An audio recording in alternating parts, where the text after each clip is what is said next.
Hello,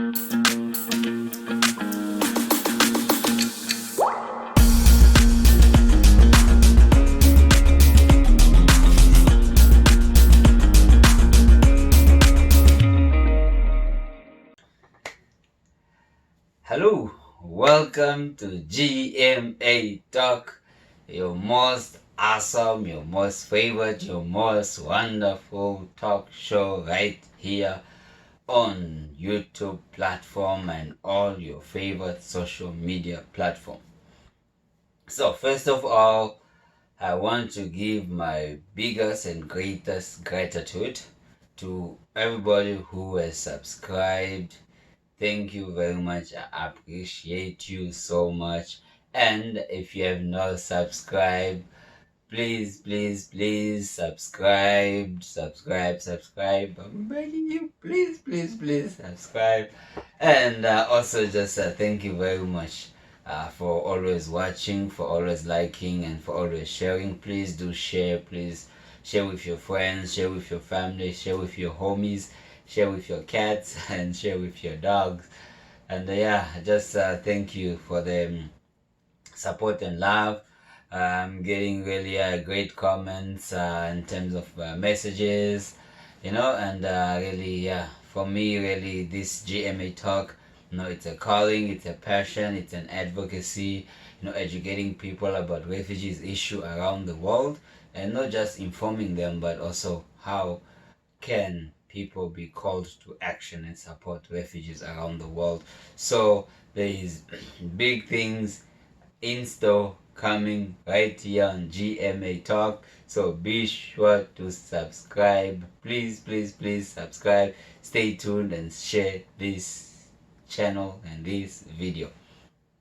So more will be talked about in upcoming weeks and months in terms of a big project for GMA Talk, Global Mission Advocacy, right here on YouTube. So before we get in today's topic, first want to also give my highest and greatest gratitude. I almost said attitude. I first want to give my greatest and highest gratitude also to all the guests who have appeared right here on GMA Talk. Thank you for making time. Thank you for educating us about issues in happening around Jordan, happening in South Africa, happening in Uganda, happening in Mexico, happening in US, happening here in Canada, happening in Yemen, happening in Rwanda, happening in Congo. Oh man, I've had so many awesome and informative and inspiring guests on this show, and we'll continue to have other guests in different fields, in different professions, who are working or volunteering with refugees with different specialty in order to further help us, inform us about the current updates and the current challenges and solutions when it comes to refugees around the world. So stay tuned. So and now to today's video, today's topic, we are talking about sanctuary cities. Sanctuary cities. So you might, you might have heard of the word sanctuary, and you might have heard of the word city. So what do these two words mean together? So around the world, there are some cities which are known as sanctuary cities. So in these cities, the most of the time the municipal government and the local elected official, they enact laws in order to protect migrants and asylum seekers and also refugees who don't have documentation specifically, or who the cases is still being heard by the refugee boards or courts or other levels of hearing in terms of asylum applications which go in the country. So in this case, a city and its elected official, and often this happens as a result of activism, as a result of citizens pushing this kind of cities to be established around the world. So we do have some here in Canada and also in the US, which I will also talk more about. So the way sanctuary cities come about is, so if populations or activism or advocates um, see, for migrants or for refugees or asylum seekers or other stateless and undocumented people in the city, they're really having hard time, accessing city services, accessing city programs, or even, going to hospital or trying to get even a prescription, if they're sick. So there's really a lot of things which people who are undocumented migrants migrate, or also in terms of refugees. There's really only limited things that you can do in a city. So, and often these people, they live in fear of being deported, or they live in fear of being or by officers or lawmakers, of being called unto them, if they are found without documentation, or if they are found accessing certain services and they are not supposed to access those services. So what sanctuary cities now come about is, you know, if a city is known as a sanctuary city, so which is enacted by local officials, that means this city, migrants and asylum seekers and refugees and documented workers, it means everybody who doesn't have the proper residence documentation, or otherwise maybe the documentation there has some fault in the system, or they're still going through the applications to get the documentation. So it means that this kind of people, they can access the city services and city programs without fear of being deported, or without fear of being reported to the law officials, or other levels of government which in charge of cracking down or finding or searching those who are somewhat living in the country illegally without proper documentation that they should have in order to access service. So this service might include, health. This service might include maybe school registration. This service might include, going accessing like a support service, whether it's aid service from local organizations in the country. So as a result of cities calling themselves or enacting laws called in automatically these cities being known as sanctuary cities, so it means these people, refugees, migrant, asylum seekers, undocumented workers, they can access services in that city without fear, so whatever. And this help to protect their rights, as maybe the application is still going through, and this help in terms of protecting their dignity by accessing the services which better their life and that of their family and that of their children. So it's very important that people access services without fear of being taken to law court, or being reported to the police or other levels of authority in charge of this kind of department, or even being afraid to be deported. So as a result, for example, like when you go to school registration, there's always other government documentation you need to register for a school, right? When you go to hospital, there's maybe a government ID or health care or health card that you need. Or maybe when you're accessing like food support, or maybe other levels of community mentorship, or community career support, or community integration support. So there is so many aspects of our daily lives where we are required to show our identification, to show our ID in order to access certain levels of service, whether it's for municipal government, provincial government, or federal government. So as a result of local officials and city government calling themselves or enacting laws as known as sanctuary cities, so it means these people can access these services without fear, so whatever. So in 2018, I was very glad and excited when Edmonton my home city, my hometown, my hood.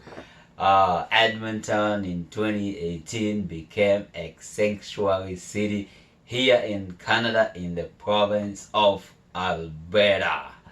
Congratulations to the city officials, city councillors who voted for in favor of offering undocumented workers, migrants, asylum seekers, and refugees, just offering that safe haven of people accessing services which will better their life, which will put food on the table, or which will care hospital for them, or which will allow them to access education support. So thank you to all city councils in Edmonton in 2018 for enacting and protecting all these vulnerable people in our community.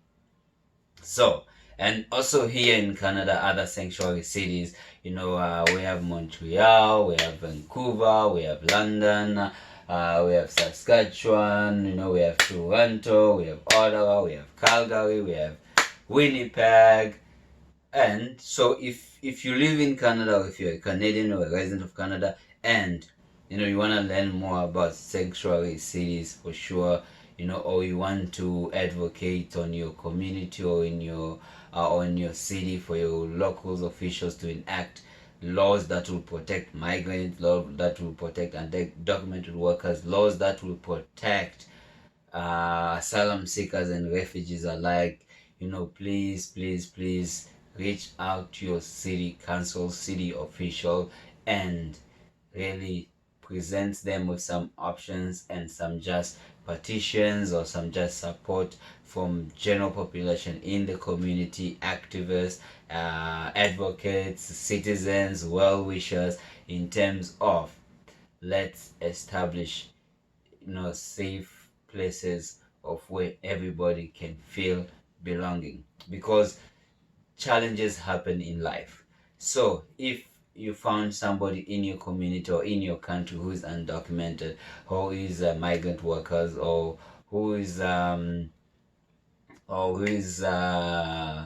refugee, or who is asylum seekers, so all of these people really, they should be accessing services without fear, in order to better their life, in order to prosper together in this country we call Canada.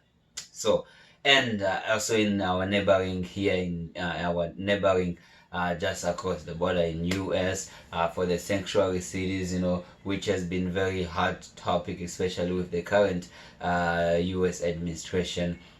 Sanctuary cities of New York, Los Angeles, Chicago, and San Francisco. So these are known as some of the cities in US which enacted the laws of where undocumented workers and refugees and asylum seekers and anybody who doesn't have the proper documentation in the country to really access city services without being fearing of deportation or being harassed or being called upon, or the police being called upon them, or other levels of officials who are in charge of this kind of department. So let's be informed about sanctuary cities, where we live, how we, if our cities is part of this city, and also let's see how as an individual, as citizen, or as collective, we can protect everybody, our neighbor, our classmates, our colleagues,